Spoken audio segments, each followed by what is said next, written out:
इस्मत चुगताई की लिखी हुई कहानी अल्लाह का फजल भाग 2। मैंने दरवाज़ा खटखटाया। अंदर आइए। वो मुझे हाथ पकड़कर ले गया। इस बेवकूफ़ को समझाइए क्या हुआ। आंटी, वो मेरे पैरों से लिपट गई। ये खिड़की से कूदकर। अनवर बुरी तरह लरज़ रहा था। पागल हो गई हो। मैंने उसका आंसू से भीगा चेहरा ऊपर उठाया। सब ठीक हो जाएगा। यूं रो रो कर हलकान होने से फ़ायदा है कुछ।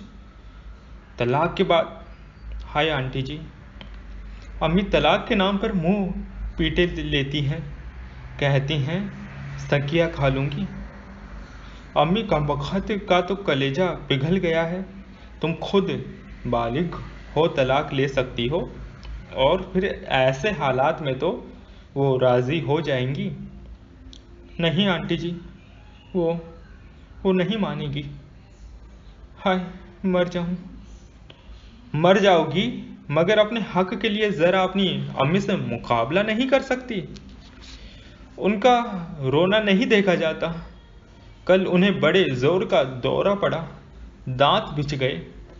बस इतनी सी बात हुई थी कि मैंने कहा उन्हें मना कर दो, मंगलवार को ना आए। मैं उनकी सूरत नहीं देखना चाहती, मुझे घिन आती है। हाय आंटी, आपको क्या बताऊं, वो तो आदमी नहीं कुत्ता है। मुंह ढक के वो फिर से सिसकियां लेने लगी। नहीं, जब उन्हें असलियत का पता चलेगा तो दिमाग दुरुस्त हो जाएगा। इसके सिवा चारा ही क्या है। मैं सुबह जाकर उनसे सब कुछ कह दूंगी और 8 दिन के अंदर तलाक।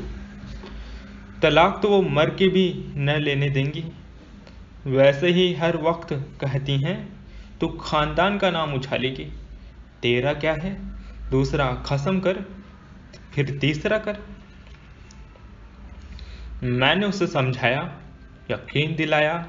उसकी ढारस बंध गई और थोड़ी ही देर में मुस्कुराने लगी।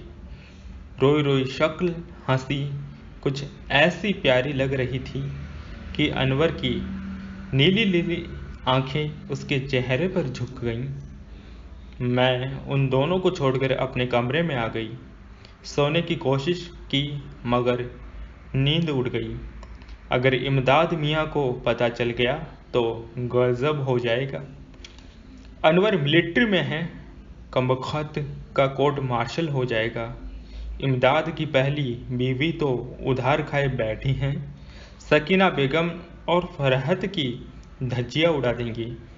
डरती डरती मैं सुबह उनके पास पहुंची।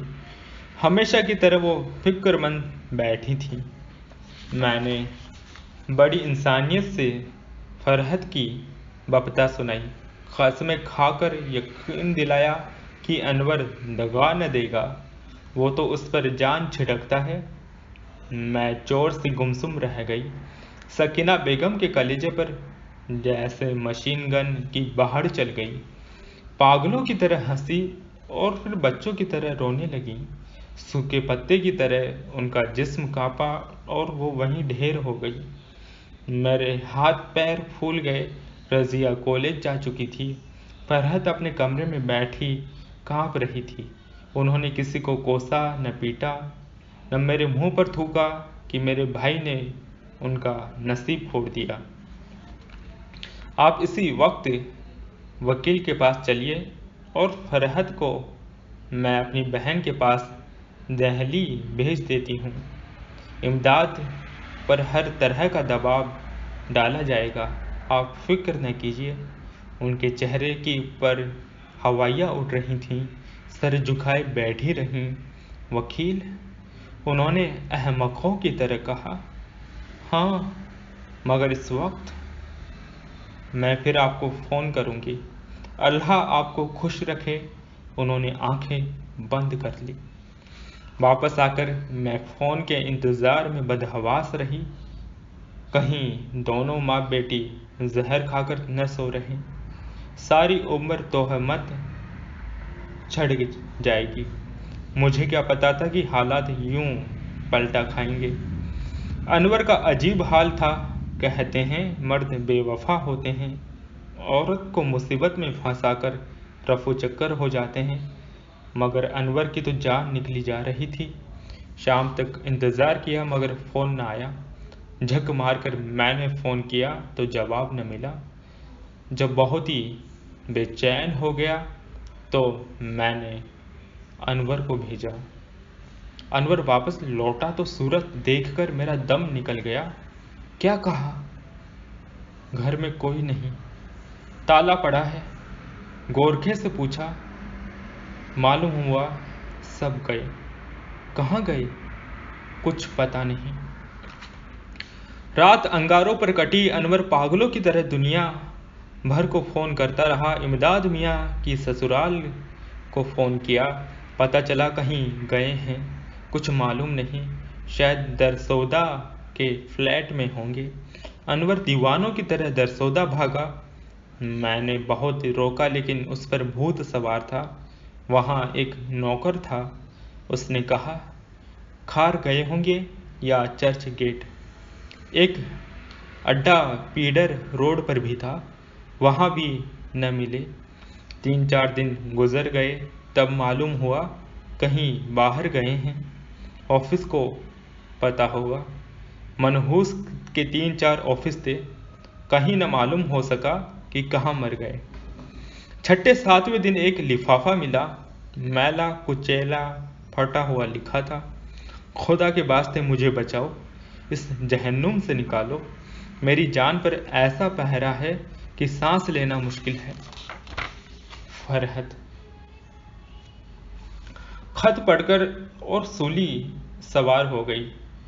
मिट्टी मिट्टी मोहर से पता चला खत बेगम पीठ से डाक में डाला गया था। उसका मतलब है कि वो हैदराबाद गई होंगी। कौन बचाए, कैसे बचाए? अनवर दीवानों की तरह हैदराबाद भागा, इधर उधर सर मार के लौट आया, कुछ पता न चला। क्या दिल पर वहशत थी? अब भी सोचती हूँ तो हुरेरियाँ आने लगती हैं। अनवर को किन मुसीबतों से संभाला है कि बस मैं ही जानती हूँ। इस गुनाह में मेरी मदद भी शामिल थी। मेरे दामन पर भी बेगुनाहों के खून के धब्बे थे। इसी साल अनवर का तबादला दिल्ली की तरफ हो गया। मेरी जान छूटी। इस घटना को कितने ही साल बीत गए। अनवर को सब्र आ गया। चांद सी दुल्हन और बच्चों ने सब कुछ भुला दिया। मैं मार्क एंड स्पेंसरे से निकल रही थी और वो दाखिल हो रही थी। टक्कर होते होते बची। थोड़ी देर हम अहमकों की तरह एक दूसरे को देखते रहे। बहन आप? वो समूर का कोट पहने मुझसे लिपट गई। अल्लाह, कितने साल हो गए। सकीना बहन, मेरा हलक खुश्क हो गया। सरफराज मियाँ के यहाँ ठहरी हुई हूँ, उन्होंने तो पलटने का नाम नहीं लिया। मैंने कहा चलो मैं ही नाक नीची करके मिलाऊं, इस बहाने विलायत की सैर भी हो जाएगी। अल्लाह अल्लाह, क्या जन्नत बनाई है इन फिरंगियों ने। वो इटली, फ्रांस और स्विट्जरलैंड के किस्से सुनाने लगी। उनकी सूरत पर एकदम इत्मीनान और जवानी पड़ी थी। पहले से भारी भरकम लग रही थी। किसी अच्छे हेयर सैलून से बाल बनवाए थे। वो हैरान परेशान सकीना सूखी डाल से एकदम लहलहाता चमन बन गई थी। फरहत कैसी है? मैं ज़रा तकल्लुफ़ महसूस करी। अल्लाह के फजल से बहुत खुश है मियाँ बीबी। नादिर मियाँ भी खैर से स्कूल जाते हैं। नाजिम आबाद में क्या लकदक कोठी है, टीवी है, क्या प्यारी सूरत है नादिर की। बना बनाया बाप है। बाप? मैं उलझन में पड़ गई। जी हाँ, वही चिट्टा रंग और नीली आंखें, इमदाद मियाँ की नीली आंखें। है आप तो ऐसे बन रही हैं जैसे। वो ढिठाई से खिलखिलाई और जल्दी जल्दी सामान ट्रॉली में रखने लगी। और वो 7 पुड़िया मैंने कुरेदा। अल्लाह कसम, आपको एक एक बात याद रहती है। पूरे 4000 दिए थे स्वामी को, पुड़ियों के या तरकीब के। वो निगोड़ा तो कुछ ऊल फूल बके था, यानी अपनी खिदमत पेश कर रहा था जी। और 10,000 मांग रहा था, मगर नेक बखत की सूरत देखे बुखार चढ़े था। वो बड़बड़ाई। इमदाद मियाँ को शक तो नहीं हुआ? हटाइए भी, दुनिया जहाँ के मर्द जो अपनी औलाद पर शक करने लगी तो हो गया। बस अब जाने भी दीजिए। अपनी अक्ल अपनी गृह में होती है तो मेरी मासूम बच्ची पर इल्ज़ाम न थोपते। अपने बूढ़े गृहबान में भी एक बार झांक कर देखते। ये मिट्टी डालिए, इन बातों पर दम टूटता है मेरा। अनवर बेचारा बहुत तड़पा। आप लोगों ने सूरत भी न दिखाई बेटे की। मैंने चुटकी ली। बस जाने दीजिए, ये जो गली गली बच्चे टपकाते फिरते हैं, तब कलेजा नहीं फटता। जीता रहे, अल्लाह उसे दर्जनों बच्चे दें। वो अनवर को दुआएं देने लगी। मैंने उनकी बेशकीमत समूर को देखा और चाटना सिल्क के स्कार्फ को फिर ख्यालों में नाजिम आबाद में फैली हुई कोठी का रकबा नापा। बटुए में से छलकते नोट, हरे हरे पाउंडों की गड्डी देखी और मुझे बहुत घुटन होने लगी। मैं क्यों चोर बनी बैठी थी? फरहत की गोद भरने में मेरी हमदर्दियाँ भी तो शामिल थीं। और अनवर कितना बुद्धू था, बरसों ज़मीर की मलामतें सहता रहा, जिसे वो अपनी नादानी में बड़ा गुनाह समझे बैठा था। वो तो ऐन सवाब था।